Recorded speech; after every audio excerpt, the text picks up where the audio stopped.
হুম।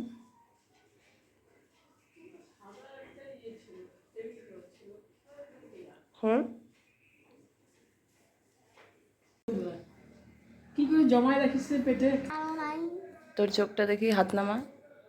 কি অবস্থা রে তোর চোখে? এইদিকে তাকাইলে বেশি দেখা যায়। কালকে থেকে আরো বেশি বেড়ে গেছে। ওই যে নে চাটা, এই যে চাটা খেয়ে নে। চাটা খেয়ে যা, বাবার সাথে ডাক্তারখানায় যা। আচ্ছা। ডাক্তার ড্রপ দেবে, ঠিক হয়ে যাবে। না, অত ঝালো পানি দিব না। চোখে ভাই তো হইতে দিতে কান্না করে দিছিল। তত চোখ দিয়েই জল বেরিয়ে ড্রপ কি যাচ্ছিল। খায় কেউ? ঝাল হয়? তুই কেমন করে বুঝলি ড্রপ হ্যাঁ, ঝাল আমি হয়? তোমাকে দেখেই বুঝতে পারছি। তোর বাবা কাকা চশমাটা পরে যা, চোখটা সেফ হবে, ধুলোবালি ঢুকবে না। ভয় লাগছে ডাক্তারের কাছে যেতে? কেন?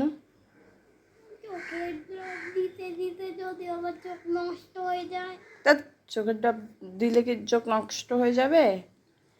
ডাক্তাররা তো ভালো জিনিসই দিবে, তোমার যাতে জিনিসটা কমে, তোমার যাতে রোগটা সারে, সেই জন্য তো ওষুধ দিবে।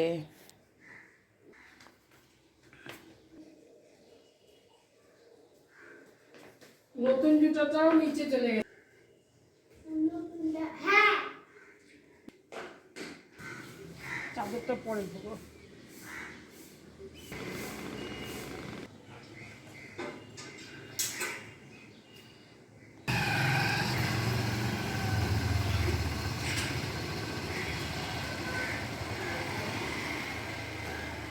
ধরে বস।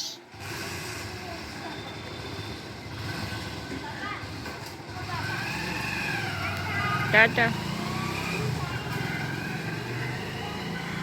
গুড মর্নিং বন্ধুরা, কেমন আছো তোমরা সবাই? আশা করছি সকলে খুব খুব খুব ভালো আছো এবং আমিও বেশ ভালো আছি। তো এখন বাজে সকাল 9:50। এখন থেকে ব্লগটা শুরু করছি। আমার সকালে উঠে ফ্রেশ হয়ে চা খাওয়া কমপ্লিট হয়ে গেছে। এখন কি রান্না করি সেটা চলো তোমাদেরকে দেখিয়ে দিই। তো এই দেখো বন্ধুরা, মাছ তো করবো, মাছের ঝোল করব। আর এটা হচ্ছে কচি ছিল চাল কুমড়াটা, চোখলাগুলো রাখা হয়েছে, এটা আলু দিয়ে ভাজা করব ঝিরি করে। আর করলাটা জলে ভিজিয়ে রেখেছি, এটা হচ্ছে আলু দিয়ে ভাজা করব। ঠিক আছে, তো আপাতত এই রান্না করব, দেখি। তো আপাতত রান্নার এটাই প্ল্যান আছে, যদি পরে ইচ্ছে হয় তাহলে ডালটা করে নেব। এখন ছেলে ঘুমাচ্ছে, তাই এই টাইমের মধ্যে আমি সবগুলো কাজ করে নিতে চাইছি। এদিকে আরেকটা সমস্যা হয়েছে, এদিকে হাজব্যান্ড গেল মেয়েকে নিয়ে একটু চোখের ডাক্তারের কাছে নিয়ে গেল। চোখে ওর সমস্যা হয়েছে, তো কী হয়েছে না হয়েছে ওখান থেকে আসলে পরে জানতে পারবে। তো ভ্লগটা দেখতে থাকো, ভ্লগেই জানতে পারবে। তো চলো আমি কাটাকুটিগুলো করে নিই, তারপর তোমাদের সাথে আবার দেখা হচ্ছে।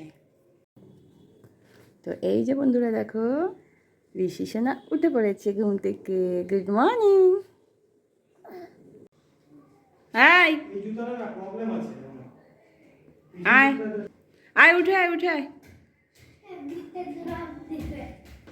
তো বন্ধুরা মেয়ে চলে এসছে, কি বললো না বললো ডাক্তার বলছি। বস। তো ফ্রেন্ডস, আমার স্নান কমপ্লিট, দেখে বুঝতেই পারছো। তো মেয়ে তো চলে এসছে ডাক্তারের কাছ থেকে। এই যে এই দুটো ড্রপ দিয়েছে, দিনে 4বার করে অল্টারনেট করে লাগাতে বলেছে, একটা আগে 10 মিনিট পরে আর একটা। তো ওর হয়েছে, ডক্টর যেটা বলেছে কনজাংটিভাইটিস বলে একটা চোখের ভাইরাস এসছে, যেটা 3-4 মাস আগেও এসেছিলো। সেই সময় আমার হয়েছিল, আমার ছেলেরও হয়েছিল, বাড়ির সবারই প্রায় হয়েছিল, তখন মেয়ের হয়নি। তো দুদিন মানে কালকের থেকে মেয়ের চোখটা দেখছি লাল হয়ে যাচ্ছে। তো আজকে ডক্টরের কাছে নিয়ে যাওয়া হলো। ডক্টর বলছে কনজাংটিভাইটিস হয়েছে, অনেকে এটাকে পিঙ্ক আই নামেও চেনে, গুগলে সার্চ করলেই পেয়ে যাবে। বলেছে ঠিক হয়ে যাবে, 7 দিন ওষুধটা কন্টিনিউ করতে বলেছে। প্রে করো মেয়েটা যাতে তাড়াতাড়ি সুস্থ হয়ে যায়। আর আরেকটা জিনিস বলেছে, এই ভাইরাসটা দৌরাত্মটা এবার একটু বেশি, তো সেই কারণে একটু ভয় লাগছে যদিও। তো আশা করি ভগবান সব ঠিক করে দেবে। তো চলো, লাঞ্চের পর দেখা হচ্ছে।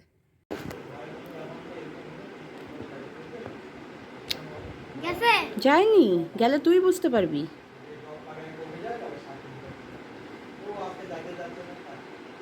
চোখে ওষুধ গেল, এই চোখটা খোল, এই চোখ খোল। বন্ধুরা এখন বাজে 5টা। তো খাওয়া দাওয়া করে লাঞ্চের পরে একটু রেস্ট নিয়েছিলাম। তারপর একটু শরীরটা খারাপ লাগছিল বলে আমি একটা ওষুধ খেয়ে নিলাম। আর ছেলে ঘুম থেকে উঠে এই যে ঘুম থেকে উঠে পড়েছে। আমার গায়ে টয়লেট করে দিল বলে আমাকে চেঞ্জ করে নিতে হলো। এবার এই যে ওকে খাওয়াবো। এটা আপেলটা সেদ্ধ করে রেখেছিলাম, ওকে খাওয়াবো। তো খাইয়ে নিই, তারপর দেখা হচ্ছে।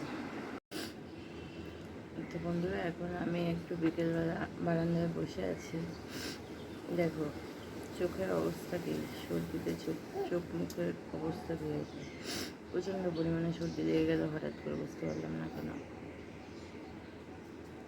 ছেলে এখানেই আছে, দেখো ছেলে খেলছে। এই যে